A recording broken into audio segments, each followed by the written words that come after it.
Bagaimana mungkin Islam bisa berkembang hingga mencapai 40 orang pertama tanpa diketahui dan diganggu oleh kafir Quraisy? Jawabannya bermula dari sebuah rumah kecil, rumah sederhana yang menjadi pusat rahasia dakwah Islam. Pada masa-masa awal kaum muslimin masih sangat sedikit. Rasulullah membutuhkan tempat aman untuk mengajarkan Al-Quran, tempat yang jauh dari mata-mata kafir Quraisy yang selalu mengawasi setiap langkah beliau. Rumah beliau sendiri tidak mungkin digunakan. Ada keluarga, ada anak-anak, dan rumah Nabi Shallallahu Alaihi Wasallam selalu berada dalam pantauan ketat kafir Quraisy. Mengajarkan Islam di sana hanya akan memperbesar bahaya. Karena itu, dibutuhkan sebuah tempat rahasia, tempat yang tidak menarik perhatian, tetapi cukup aman untuk menumbuhkan iman. Pilihan itu jatuh kepada rumah seorang pemuda berusia 16 tahun, Al-Arqam bin Abi Al-Arqam. Beliau adalah orang ketujuh yang masuk Islam melalui dakwah Abu Bakar. Nama aslinya Abdul Manaf bin Asad atau Abu Jundab. Rumahnya berada di sisi timur Bukit Syafa, sekitar 500 meter dari Ka'bah. Pintunya berada di bagian belakang, tersembunyi, dan ideal untuk tempat berkumpul tanpa terlihat musuh. Tidak ada yang menyangka, rumah kecil inilah yang akan menjadi markas besar dakwah Islam. Para sahabat datang secara diam-diam,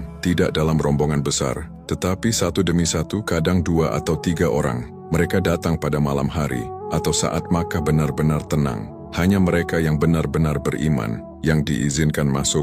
Dari luar, rumah itu tampak seperti rumah biasa, namun di dalamnya tersimpan rahasia yang kelak akan mengubah dunia. Di ruangan sederhana itu, Rasulullah Shallallahu Alaihi Wasallam mengajarkan Al-Quran. Ayat-ayat baru turun, menguatkan hati para sahabat yang masih sedikit. Keimanan mereka dibangun perlahan, tapi kokoh, seperti pondasi yang disiapkan untuk berdiri selama berabad-abad. Inilah madrasah pertama dalam sejarah Islam. Dari rumah Al-Arqam inilah Islam bertambah, sedikit demi sedikit, bukan dengan teriakan, bukan dengan keramaian, tetapi dengan dakwah yang tenang dan penuh hikmah. Di rumah inilah terbentuk kelompok pertama yang dikenal sebagai As-Sabiqun Al-Awwalun. Mereka datang dari berbagai latar belakang, bangsawan Quraisy, pedagang, pemuda, budak yang tertindas, hingga orang-orang lemah tanpa pelindung, namun semua disatukan dengan satu kalimat yang sama, La ilaha illallah. Dari rumah inilah lahir generasi dengan iman terkuat, generasi yang kelak siap menghadapi penyiksaan, tekanan, boikot,